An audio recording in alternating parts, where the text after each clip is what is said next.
Hello student, welcome to Guruji Classes. आज हम करेंगे क्लास 12th एनआईयूएस इकोनॉमिक्स का हमारे पास सब्जेक्ट है जिसका कोड नंबर है 318। आप अगर मेरे चैनल पर नए हैं तो आपको मेरे चैनल के ऊपर जुड़ने से मिलेंगे important questions, free of cost free notes मिलेंगे आपको, पीडीएफ इन इंपॉर्टेंट क्वेश्चंस की, free practical file with solution मिलेगा, फ्री टीएमए विद सॉल्यूशन मिलेगा और फ्री 5 साल के क्वेश्चन पेपर सॉल्व यानी कि 5 ईयर क्वेश्चन पेपर्स का आपको सॉल्व और अनसॉल्व वर्जन मिलेगा। अनसॉल्व वर्जन अभी रेडी है, सॉल्व वर्जन अभी रेडी हो रहा है। मेरे जो स्टूडेंट्स है और मैं भी रेडी करवा रहा हूं उनसे, ताकि जल्द से जल्द आपको मेरी टीम के थ्रू मिल सके। और मेरी टीम और मेरे स्टूडेंट सारे इस काम पर वर्क कर रहे हैं। मेरी टीम भी इस चीज के लगी हुई है, वो मेरे स्टूडेंट्स को पूरा गाइड कर रही है कि किस तरीके से क्वेश्चन पेपर को सॉल्व करना है और मेरी टीम ये प्रिपेयर करके आप तक जल्द से जल्द पहुंचाने की पूरी कोशिश करेगी। तो अगर आपने चैनल पर मेरा लाइक शेयर सब्सक्राइब नहीं करा तो प्लीज कर लीजिए, क्योंकि आज से हमारा इकोनॉमिक्स का कोर्स शुरू होने वाला है। सबसे पहले मैं इजी चैप्टर्स उठा रहा हूं ताकि जो स्टूडेंट्स के एग्जामिनेशन पास आ रहे हैं और उन्होंने कुछ भी तैयारी नहीं कर रही है तो वो एटलीस्ट कुछ तैयारी कर ले, ताकि उनके अच्छे मार्क्स यानी कि 70 से 80% उनके इजीली स्कोर हो जाए। तो चलिए शुरू करते हैं। हमारे पास जो चैप्टर है वो है मनी एंड बैंकिंग यानी कि मुद्रा। हिंदी वाले स्टूडेंट्स के लिए इस चैप्टर का नाम है मुद्रा और बैंक, और इंग्लिश वाले स्टूडेंट के लिए इस चैप्टर का नाम है मनी एंड बैंकिंग। मेरे चैनल के ऊपर आपको नोट्स मिलेंगे हिंदी और इंग्लिश मीडियम दोनों के साथ साथ, यानी कि ये ऊपर इंग्लिश में क्वेश्चन है और नीचे हिंदी में क्वेश्चन रहेगा। तो चलिए शुरू करते हैं। क्वेश्चन आता है define money. Money has been defined differently by the different economies. देखिए अलग अलग इकोनॉमिक्स के द्वारा अलग अलग तरीके से मनी को डिफाइन करा गया है, but the most acceptable definition of the money can be stated in the terms of all the functions of money. देखिए जो मोस्ट एक्सेप्टेबल जो मनी की डेफिनेशन वो से बोला जाएगा कि money is anything which is generally accepted as means of exchange. Money वो होता है जिसको हम एक्सचेंज के रूप में मनी को हम एक्सचेंज के रूप में यूज कर सकते हैं। As a measure of store, money को हम किसी भी तरीके से स्टोर कर सकते हैं, वैल्यू किसी चीज की तुलना करने के लिए, वैल्यू लगाने के लिए, which also act as a standard of deferred payments, जो कि एक फ्यूचर पेमेंट्स। डेफर्ड पेमेंट का मतलब क्या होता है? फ्यूचर, जो हमारी भविष्य में करे जाने वाली पेमेंट्स के लिए माध्यम भी होता है। इसी का हिंदी मीडियम का वर्जन ये रहा। रुपए को परिभाषित कैसे करते हैं, तो इसका हिंदी मीडियम के स्टूडेंट्स के लिए ये रहा आंसर। आप चाहे तो यहां से स्क्रीनशॉट ले सकते हैं। चलिए नेक्स्ट क्वेश्चन की ओर बढ़ते हैं। नेक्स्ट क्वेश्चन मेरे पास यहां पर आ जाता है, explain the different means of measures of money supply. देखिए मेजर्स ऑफ मनी सप्लाई के डिफरेंट मेजर्स क्या हैं?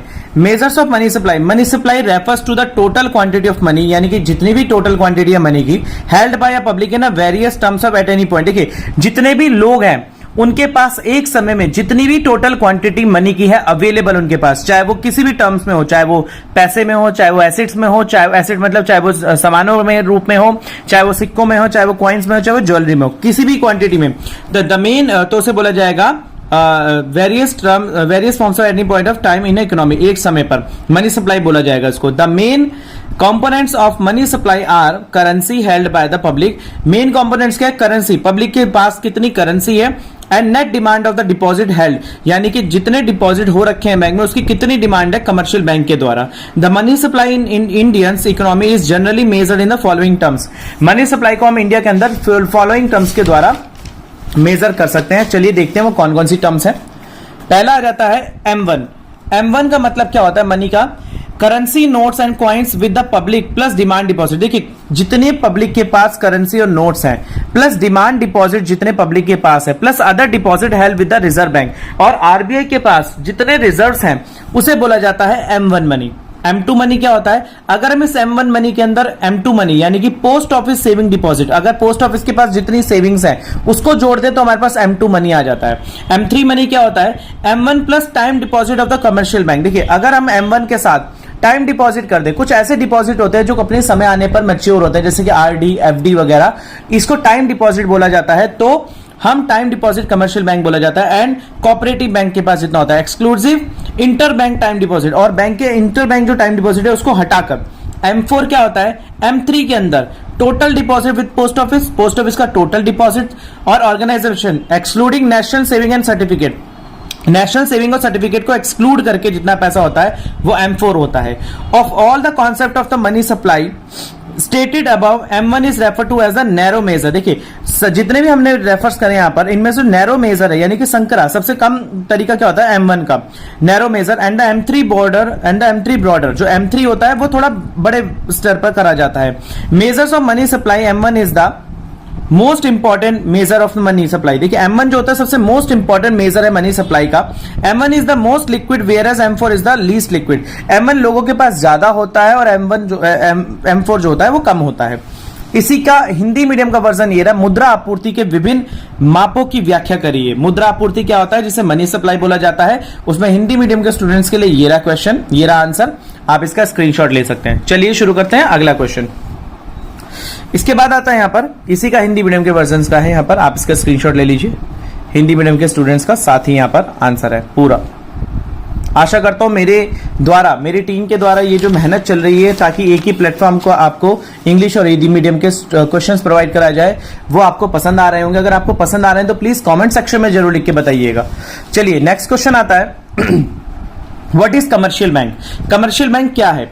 देखिए, the commercial bank is a financial institution which is primary concern with the accepting deposit. वो कमर्शियल बैंक होता है primary institution जो कि हमारे डिपॉजिट को एक्सेप्ट करता है फ्रॉम पब्लिक, जो पब्लिक से डायरेक्ट डिपॉजिट को एक्सेप्ट करता है, यानी कि पैसा वगैरह को एक्सेप्ट करता है। Lending to the public besides other, और इसके अलावा लोगों को पैसा उधार देता है। These bank operate both under the public as well as the private sector.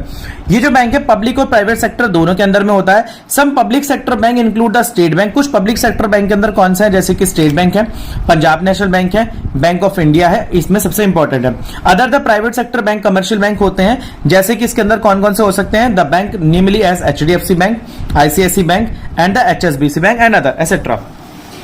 इसका हिंदी मीडियम का क्वेश्चन ये रहा यहाँ पर, वाणिज्य बैंक क्या होता है, कमर्शियल बैंक।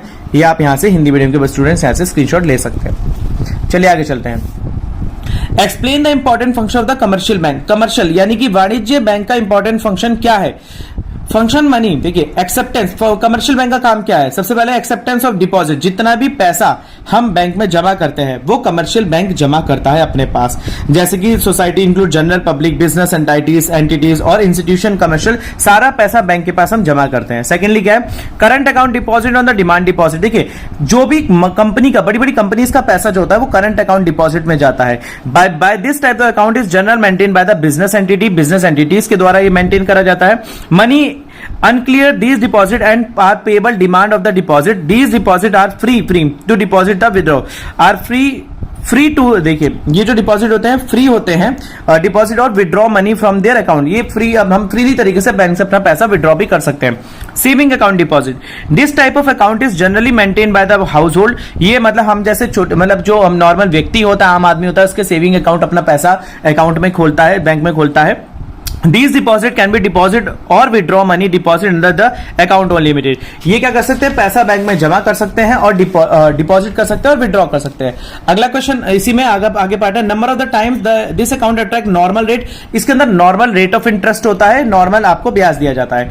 अगला आता है फिक्स डिपॉजिट और time deposit. Fix deposit time deposit क्या होता है? जो हम FD वगैरह कराते हैं या RD कराते हैं, रिकरिंग डिपॉजिट, जो अपने समय पर आने पर ही आपको पैसा वापस मिलेगा, जो मैच्योरिटी पीरियड पर आने पर। जैसे कि मैंने 5 साल के लिए कोई FD करा दी है, वो FD कराने पर जब वो मैच्योर होगी तभी मुझे पैसा मिलेगा, तो उसे बोला जाता है फिक्स डिपॉजिट और टाइम डिपॉजिट। अगला आता है यहाँ पर एक्सटेंडिंग लोन एंड एडवांस। देखिए यहां पर क्या होता है?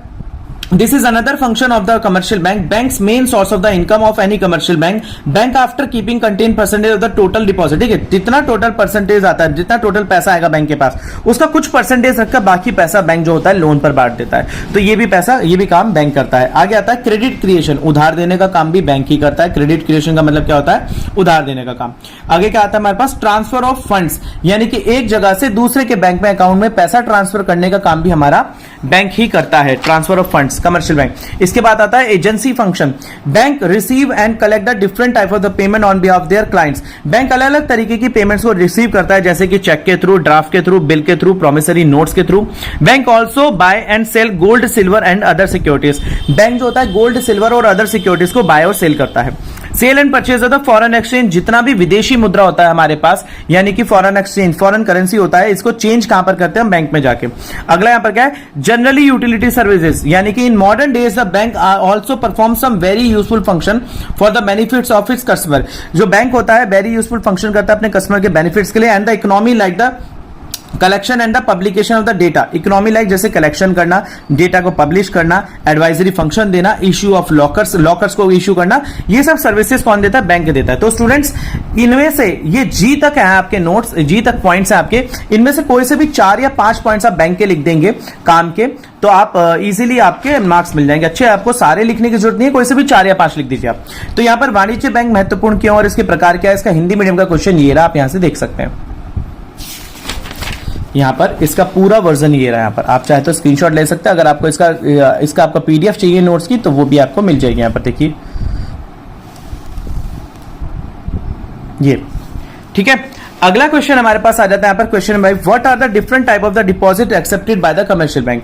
कमर्शियल बैंक के द्वारा कितने तरीके की डिपॉजिट एक्सेप्ट करे जाते हैं? देखिए acceptance deposit, every commercial bank accept deposit from the different section. देखिए कमर्शियल बैंक होता है सारे डिपॉजिट करता है डिफरेंट सेक्शन से, जैसे कि पब्लिक से, बिजनेस से, इंस्टीट्यूशन से। Commercial accept following type. देखिए किस तरीके की डिपॉजिट करता है? Current account deposit. देखिए करंट अकाउंट यानी कि करंट अकाउंट में जो पैसा आता है, यानी कि जो बिजनेस वगैरह का अकाउंट होता है उसको डिपॉजिट को एक्सेप्ट करता है। सेविंग अकाउंट, जो आम आदमी व्यक्ति पैसा डिपॉजिट करता है बैंक के अंदर, उस टाइप के अकाउंट्स को डिपॉजिट करता है बैंक। इसके बाद fix deposit and the term deposit. देखिए फिक्स डिपॉजिट जो होता है, जो हम एफडी वगैरह कराते हैं, अभी हमने रिसेंटली पढ़ा इसको, तो इसी का हिंदी मीडियम का क्वेश्चन का ये रहा, क्वेश्चन नंबर 5 का आपका हिंदी मीडियम का वर्जन ये रहा। वाणिज्य बैंक कितने विभिन्न प्रकार के होते हैं और कितने प्रकार के वो डिपॉजिट को लेता है? देखिए यहां पर आ गया चालू खाता, बचत खाता और मियादी जमा खाता, ये आ गया यहां पर। अगला प्रश्न आता है यहां पर, what is credit creation? This is very important question और एग्जाम पॉइंट ऑफ व्यू से ये क्वेश्चन बहुत इंपॉर्टेंट है। क्रेडिट क्रिएशन क्या होता है? देखिए it refers to the certain deposit with the commercial bank. ये बैंक के पास कुछ सर्टेन डिपॉजिट होता है basis of their cash reserve. ये क्रेडिट क्रिएशन, देखिए कैश रिजर्व का बैंक अपने पास कुछ पैसा अलग से साइड में रख लेता है, और the deposit are created money times more than the cash reserve. देखिए the ratio between the cash reserve and the deposit called the cash reserve. देखिए जो हमारे पास कैश है और कैश को जो पैसा बैंक को बांटना है लोन पर, और इसके अलावा कुछ पैसा बैंक जो होता है अपने पास रख लेता है। यानी कि अगर आप सपोज करें कि बैंक क्या करता है, यहां पर अगर बैंक के पास आपने 10,000 रुपए जमा करे और बैंक ने क्या करा, 10 में से 7,000 रुपए का पैसा तो लोन पर बांट दिया और बाकी का 3,000 रुपया का पैसा उसने अपने पास रिजर्व में रख लिया कि अगर भैया जिसका पैसा मैंने लोन पर दिया है, यदि वो कोई व्यक्ति लेके भाग जाता है तो मैं पैसा कहां से दूंगा? तो वो सीआरआर यानी कि सीआरआर अपने पास सेव करके रख लेता है। तो इसे बोला जाता है cash reserve ratio. This is based on the historical experience of the bank. देखिए हिस्टोरिकल एक्सपीरियंस मतलब कि पहले लोग जो थे पैसा लेके भाग जाते थे, तो इसके ऊपर था small withdraw funds only in the small percent of the total demand deposit if the against cash. देखिए इसमें एग्जांपल दे रखा है, कैश रिजर्व 100 रुपए डिमांड्स होता है 1,000 पे 100 रुपए अपने पास रख सकता है। Credit it's called the credit creation. Multiple then, देखिए 100 रुपए में 1,000 में 100 रुपए रखेगा, 900 रुपए का वो लोन पे दे देगा और ये मल्टीपल होता चला जाएगा। इसका हिंदी मीडियम का वर्जन का क्वेश्चन ये रहा, क्रेडिट क्रिएशन। अगर आपको ये प्रश्न समझ में ना आए तो आप मेरे से मेरे व्हाट्सएप नंबर पर भी लेके पता कर सकते हैं कि ये प्रश्न हमें समझ नहीं आए, या कमेंट सेक्शन में बताएं, मैं आपको बिल्कुल समझाऊंगा इसको। अगला प्रश्न आता है, briefly explain the process of the money creation और the credit creation. Money creation और क्रेडिट क्रिएशन के प्रोसेस को ब्रीफली यानी सही से समझिए। देखिए यहां पर आता है क्रेडिट क्रिएशन प्रोसेस क्या है, यानी कि उधार कैसे बैंक क्रिएट करता है। देखिए deposit credit creation an important function of the commercial bank. पैसा उधार जनरेट करने का कमर्शियल बैंक का एक इंपॉर्टेंट फंक्शन है। फॉलोइंग ऑब्जर्वेशन कैसे हो सकते हैं? देखिए bank receive cash deposit, bank के पास कैश आया लोगों से। Bank lend money times more than their cash reserve. देखिए बैंक जो है अपने कैश रिजर्व से पैसा दे देते, कुछ कैश रिजर्व में पीछे साइड में को पैसा रख लिया, बचे हुए पैसे को बैंक ने उधार दे दिया। Lending is done not in the cash but easy opening demand deposit the forms of the borrowers. देखिए लैंडिंग जो होता है सिर्फ कैश में नहीं दिया जाता, किसी भी तरीके से दिया जा सकता है। 10 CRR cash reserve of the bank are only small percentage of the demand deposit. जितना पैसा जमा हुआ बैंक में उसका छोटा सा परसेंटेज सीआरआर में रखा जाता है। This is possible because bank by way of their historical experience know that only small percent of deposit is withdrawn cash during the period of time। देखिए हम बैंक से कुछ ही परसेंटेज को छोटा स्मॉल परसेंट विड्रॉ कर सकते हैं, नहीं लोन पे दे सकते हैं। Bank enjoy confidence of the people of their money safe with the bank. Bank लोगों में कॉन्फिडेंस जगाता है कि उनका पैसा जो है हमारे पास सेफ है। धन सृजन या क्रेडिट क्रिएशन की प्रक्रिया कैसे होती है, इसका हिंदी मीडियम का वर्जन ये था। यहां से आप स्क्रीनशॉट ले सकते हैं और यहां से भी आप स्क्रीनशॉट ले सकते हैं। प्रक्रिया क्या है देखिए, चलिए आगे चलते हैं। What is high powered money? High powered money क्या होती है? देखिए, high powered money mean cash, cash, coin and notes. देखिए, हाई पावर्ड मनी क्या होती है? देखिए, जितना पैसा हमारे पास कैश होगा, अगर आप बाहर जाते हैं और पेटीएम करने लगते हैं या कुछ भी फोन पे करते हैं, गूगल पे करते हैं, कोई भी डिजिटल मैटर आप अपनाते हैं, तो ज्यादातर दुकानदार ये कहते हैं कि प्लीज कैश दे दीजिए। तो कैश इसलिए मांगते हैं क्योंकि वो हाई पावर्ड मनी होती है, क्यों? जो कि कॉइन और नोट्स होते हैं हमारे पास, with the people and cash reserve with the commercial bank. और जितना कैश बैंक के पास है उसे हाई पावर्ड मनी कहते हैं। इसे हिंदी में बोलेंगे उच्च शक्ति प्राप्त मुद्रा क्या होता है? इसका हिंदी मीडियम का वर्जन ये रहा। चलिए आगे पढ़ते हैं। अगला प्रश्न आता है, संचलन में मौजूद नकद, ये हिंदी मीडियम का है। आगे पढ़ते हैं। What is central bank? Central bank क्या है? देखिए, a central bank is an apex institution of a country. देखिए, सेंट्रल बैंक एक एपेक्स इंस्टीट्यूशन है, सेंट्रल बैंक एक एपेक्स इंस्टीट्यूशन है कंट्री का, जो कंट्रोल और रेगुलेट करता है मॉनिटरी के। देखिए, जितना भी पैसा हमारे पास आता है जाता है, या बैंक जितना पैसा दे रहे हैं, बैंकों के पास कितना पैसा आ रहा है, हमारा पैसा कितना सेव है, वो सारा कौन मॉनिटराइज करता है? सारा कौन मॉनिटराइज करता है? सारा कौन मॉनिटर करता है? वो हमारा सेंट्रल बैंक करता है। ये हिंदी में प्रश्न दे रहा है, केंद्रीय बैंक क्या है। अगला प्रश्न आता है, explain the store value of the function of money. पैसे को स्टोर वैल्यू क्या है? देखिए, money as a store value implies that can be store for use in the future. देखिए, पैसे को हम स्टोर करके रख सकते हैं ताकि हम उसे फ्यूचर में यूज कर सकते हैं। one can use 1% income in the future because money comes in the convenient denomination and it's easily portable। Money जो होती है हम उसको इजिली स्टोर करके सकते हैं, फ्यूचर में यूज कर सकते हैं, और इसको पोर्टेबल है, कहां से कहीं पर भी लेके जा सकते हैं। हिंदी वाले स्टूडेंट्स के लिए रहा मूल्य के भंडारण का क्या अर्थ है। आप चाहे तो इसका स्क्रीनशॉट ले सकते हैं। अगला प्रश्न यहां पर आता है, explain the significance of the store value of the function. ये हमने ऑलरेडी पढ़ लिया। अगर ये दो बार आ रहा है तो it means it's very important. इसका हिंदी मीडियम का वर्जन ये रहा। क्वेश्चन अलग तरीके से पूछा गया इसमें। अगला प्रश्न यहां पर, explain the significance of the medium of exchange. पैसे की विनिमय का क्या मतलब है? एक्सप्लेन। देखिए, medium of exchange function solve the problem of the double coincidence bonds। the buyer can pay money to the seller and the seller in terms by। देखिए, double coincidence यानी कि अगर मेरे पास, अगर देखिए पहले बार्टर सिस्टम चला करता था, यानी कि वस्तु के बदले वस्तु दी जाया करती थी, तो डबल कोइंसिडेंस का मतलब होता है यदि मेरे पास वो चीज नहीं है तो मैं आपसे नहीं दूंगा ना, मैं आपको मतलब नहीं दे सकते ना मेरे को चीज, तो इसके लिए पैसा होता है कि भैया आप पैसा दे दीजिए और मैं आपसे चीज लेता हूं। तो मतलब पैसे के बदले में चीज मिलती है, पर चीज के बदले में चीज, जो पहले बार्टर सिस्टम चला जाता था उसको खत्म कर दिया गया। तो यहां पर बोला जाता है मीडियम ऑफ एक्सचेंज। इसका हिंदी मीडियम का वर्जन ये रहा। अगला प्रश्न आता है, explain the standard of the deferred function of the money. Deferred function का मतलब होता है फ्यूचर, डेफर्ड का मतलब होता है फ्यूचर पेमेंट, जो हमने फ्यूचर में कोई पेमेंट्स करनी है। देखिए, deferred payment means the payment contracted to be made at some future data. देखिए, हमने कोई फ्यूचर में पे करना है। Money serve as a standard of the such deferred payments like in the borrowing and the lending activity. देखिए, कुछ पैसा उधार देना या लेने की एक्टिविटीज को अंजाम देता है। It has made a possible to the creation of the banking system. ये सिर्फ बैंकिंग सिस्टम की वजह से ही पॉसिबल हो सका। इसी का इंग्लिश में हिंदी मीडियम का वर्जन ये रहा। पैसे को स्थगित क्रियात्मक मानक क्यों माना जाता है? आप यहां से स्क्रीनशॉट ले लीजिए हिंदी मीडियम के स्टूडेंट्स और इसको आराम से समझ जाइए। अगला प्रश्न आता है, explain how many has solve the problem of the double coincidence. यानी कि हमने ऑलरेडी पढ़ लिया। दिस इज ऑल्सो इंपॉर्टेंट प्रश्न। देखिए, दोबारा आ रहा है। डबल कोइंसिडेंस क्या होता है ये हम ऑलरेडी पढ़ लिया। पैसे ने दोहरे संबंध संयोग की समस्या को कैसे हल किया। इसका हिंदी मीडियम का वर्जन ये रहा। आगे पढ़ते हैं।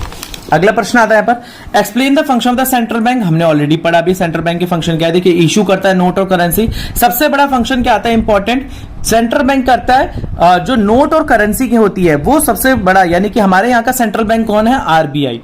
आरबीआई 1935, यानी कि 1935 के अंदर आरबीआई हमारा एस्टेब्लिश हुआ था, मतलब कि बना था, और वही हमारे यहाँ पर पैसे को सारा बनाता है, करेंसी को वही छापता है, कॉइन्स को नहीं छापता है।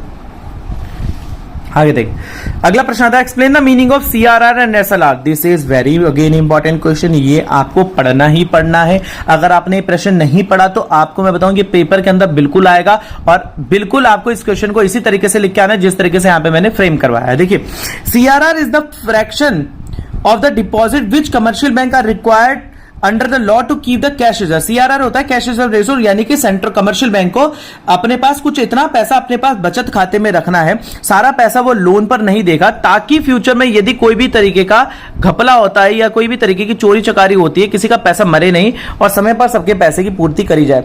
तो central bank CRR is a powerful instrument to control the credit. ये कौन रखता है अपने पास? सेंट्रल बैंक को दिया जाता है। अब एसएलआर क्या होता है? देखिए, SLR is part of the deposit which commercial bank have to keep themself. Bank are required to keep fixed percentage. देखिए, कुछ सीआरआर जो था वो दिया जाता है सेंट्रल बैंक को, यानी कि आरबीआई को, और एसएलआर होता है कि कमर्शियल बैंक जो होता है, जो दे रहा है वो अपने पास रखता है कुछ, ठीक है। Bank and required to keep a fix percentage of the asset it cash gold securities. उसको कुछ परसेंटेज ऑफ एसेट्स, यानी एसेट का मतलब अपने पास जो, देखिए एसेट का मतलब क्या होता है? कोई भी वो चीज जिसको हम फ्यूचर में पैसे में चेंज कर सकते हैं वो एसेट होता है, उसको अपने पास रखने को अपने पास एसएलआर बोला जाता है। SLR is raise to reduce the ability of the bank to give the credit. ये क्या करता है कि अपने जो बैंक के पास एबिलिटी होती है क्रेडिट उधार देने की, उसकी एबिलिटी को कम करता है, ये एसएलआर होता है। यहां पर इसका हिंदी वर्जन ये रहा, सीआरआर और एसएलआर क्या है, आप यहां से स्क्रीनशॉट ले सकते हैं। चलिए आगे पढ़ते हैं। देखिए, how does a central bank influence credit creation bye commercial bank through open market operation. Central bank कैसे क्रेडिट क्रिएशन यानी कि उधार देने की प्रक्रिया को सेंट्रल बैंक कैसे इफेक्ट करता है मार्केट के ऑपरेशन को? देखिए, open market operation refers to the sale purchase of the government security in the open market the central bank country. देखिए क्रेडिट, देखिए ओपन मार्केट क्या होती है? सपोज करिए यहां पर यदि बैंक अगर पैसा मार्केट के अंदर ज्यादा आ गया, मार्केट के अंदर ज्यादा मार्केट है तो ओपन मार्केट ऑपरेशन करेगा। इसमें क्या करता है कि जो गवर्नमेंट होता है ना, वो अपनी सिक्योरिटीज को, यानी कि कोई भी जमीन वगैरह होती है उसको बेचता है। जैसे कि सपोज करिए डीडीए के फ्लैट्स निकल रहे हैं, फ्लैट्स, तो इसमें क्या है, मार्केट के पास बहुत ज्यादा पैसा है और आप उसको खरीदने जाएंगे डीडीए फ्लैट्स को, तो आपका जो पैसा एट द एंड आपका जो है आरबीआई के पास पहुंचेगा, यानी कि सेंट्रल बैंक के पास। तो पैसा जो मार्केट के अंदर फ्लक्चुएट हो रहा था वो आरबीआई के वापस चला गया डीडीए की मदद से। तो यहां पर क्या है, ओपन मार्केट ऑपरेशन हो गया। Withdraws cash balance from the system buying insecurity the central bank in fact the cash balance in the system. इसमें क्या होता है कि हमें को कैश को बैलेंस करना होता है मार्केट के अंदर। देखिए कैश को बैलेंस करना होता है मार्केट के अंदर, तो यहां पर बोला जाता है इसे ओपन मार्केट ऑपरेशन। इसका हिंदी मीडियम का प्रश्न ये रहा। मैं मानता हूं वीडियो थोड़ी सी लंबी हो जाएगी, पर इसमें आपका पूरा चैप्टर कवर हो जाएगा। चलिए आगे पढ़ते हैं। देखिए, what is repo rate, how to control the credit creation by the commercial. देखिए रेपो रेट क्या होता है और इससे देखिए क्रेडिट क्रिएशन क्या होता है। जब पैसा मार्केट के अंदर बहुत ज्यादा होता है, बहुत ज्यादा मार्केट में सर्कुलेट हो रहा होता है, तो बैंक क्या करता है, रेपो रेट अपने को बढ़ाता है या घटाता है। देखिए रेपो रेट से जो मार्केट के अंदर पैसा होता है ना, उसको कंट्रोल करा जाता है। कैसे करा जाता है देखिए बताता हूं मैं आपको। Repo rate in which the central bank offers loan to the commercial bank. इसमें क्या करता है, सेंट्रल बैंक जो होता है कमर्शियल बैंक को लोन ऑफर करता है to control the credit creation by the commercial bank. अब सेंट्रल बैंक क्या करता है, यहां पर आपको एक एग्जांपल मैं और देके बता देता हूं। देखिए अगर ये आरबीआई है, ये कमर्शियल बैंक है, यानी कि कोई भी एसबीआई, एचडीएफसी और ये पब्लिक है। जब आरबीआई इसको लोन देगा 8% पर, और ये तभी तो आगे 7% पे लोन देगा, 1% तो ये खाएगा ना अपने पास। तो पहले जो आरबीआई लोन दे रहा था यहां पर 9% पर दे रहा था, तो ये 10% पर दे रहा था। अब इसने कम कर दिया तो इसने भी कम कर दिया। तो अगर इसमें क्या होगा, लोन देगा तो मार्केट के अंदर पैसा जाएगा, या फिर ये कहेगा कि भैया आप एक काम करो, मार्केट से पैसा ले लो, आप एफडी है, एफडी पर ये आरबीआई दे रहा था 8%, 9% पहले। अब आरबीआई ने कम, मतलब आरबीआई ने जो था पहले 8% दे रहा था, अब 9% कर दिया। तो ये पहले क्या दे रहा था, 7% दे रहा था, अब 10% कर दिया। तो पैसा क्या होगा एट द एंड, पब्लिक का पैसा बैंक के अंदर जमा होगा ना, और जब पब्लिक का पैसा बैंक के पास जमा होगा तो आरबीआई के पास भी आएगा। तो जो मार्केट के अंदर कैश फ्लो कर रहा था बहुत ज्यादा, वो कम हो जाएगा और वो सेंट्रल बैंक के पास आएगा। पहले कमर्शियल बैंक के पास आएगा, फिर हमारे पास सेंट्रल बैंक के पास आएगा। तो इस तरीके से मार्केट का पैसा जो है वो रेगुलेट करा जाता है। Increase in the repo rate makes the borrowing. Repo rate से क्या होता है, उधार बढ़ता है इंक्रीज करने से। Commercial bank from the central bank costlier then the before. देखिए इसमें क्या होता है, कॉस्टलियर कम, इसमें क्या करता है, वो पैसे को लेन देन को बराबर करता है। According their liquidity reduce credit creation capacity of the commercial bank. उनकी लिक्विडिटी के हिसाब से जो क्रेडिट करता है, यानी कि पैसा जो है मार्केट में कितना आएगा कितना जाएगा, वो सारे पैसे को कौन कंट्रोल करता है? हमारा सेंट्रल बैंक। तो इसी तरीके से क्रेडिट क्रिएशन को इसके लिए क्या बोला जाता है? इसे बोला जाता है रेपो रेट, यानी कि वो पैसा, वो रेट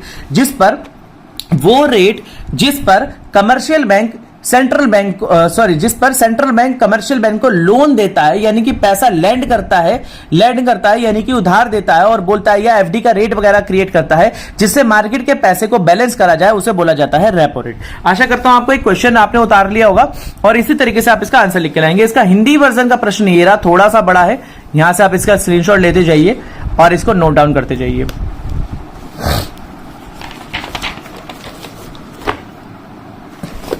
चलिए बढ़ते हैं अगले प्रश्न की तरफ। अगला प्रश्न यहां पर आ जाता है, what are the important function of the central bank? Central bank के इंपॉर्टेंट फंक्शंस क्या है? देखिए, फंक्शन ऑफ द कंट्रोल में देखिए, bank of the issuing currency, bank क्या करता है? सबसे पहले ये क्या करता है? इशू करता है, करेंसी को इशू करेगा। Every central bank economic role authority to issue, देखिए सबसे पहले क्या करता है? करेंसी को इशू करता है। अगला क्या इंपॉर्टेंट फंक्शन आता है? बैंकर्स टू द बैंकर, ये क्या करता है? जो दूसरे बैंक होते हैं उनको लोन देता है, यानी कि अगर वो मुसीबत में है, कुछ भी है, तो उनको लोन देता है। Custodian of the cash reserve ratio and commercial bank, देखिए क्या करता है? सेंट्रल बैंक क्या करता है? जितना भी पैसा लोन के लिए कमर्शियल बैंक के पास आता है, उस सारे पैसे को ये अपने पास सीआरआर के तौर पे रखता है, ताकि फ्यूचर में किसी भी तरीके का कोई अगर लॉस होता है किसी कस्टमर का, तो वो उसको भरपाई कर सके। अगला प्रश्न आता है यहां पर, अगला इसका आता है बैंकर टू द गवर्नमेंट। देखिए, जो आरबीआई क्या करता है? आरबीआई अगर सरकार को लोन चाहिए तो वो किसके पास जाती है? वो आरबीआई के पास जाएगी। तो सेंट्रल बैंक क्या होता है? हमारे देश का तो RBI, reserve bank of India. Central bank क्या होता है? सेंट्रल बैंक और आरबीआई दोनों सेम ही है। आरबीआई क्या करता है? सेंट्रल बैंक क्या करता है? सरकार को लोन देता है। यदि सरकार के पास पैसा नहीं है, उनके सरकार के कोष के अंदर, यानी कि सरकार की ट्रेजरी के अंदर पैसे का लॉस है, नहीं है, उसको लोन लेना है, कुछ काम करना है, तो सारे फाइनेंशियल एडवाइजर के लिए जो भी हमारे पास जो भी काम होगा वो सारा सेंट्रल बैंक करेगा। इसके बाद custodian of the stock of the global of the foreign exchange, देखिए यहां पर क्या करेगा? ये करता है यहां पर central of the gold and the foreign exchange. देखिए, कस्टोडियन का मतलब होता है कि यानी जितना भी सोना होगा और जितना भी फॉरेन करेंसी होगी, वो सारा किसके पास रखा जाएगा? सेंट्रल बैंक के पास, यानी कि आरबीआई के पास। इसी का हिंदी मीडियम का प्रश्न ये रहा, केंद्रीय बैंक क्यों महत्वपूर्ण है?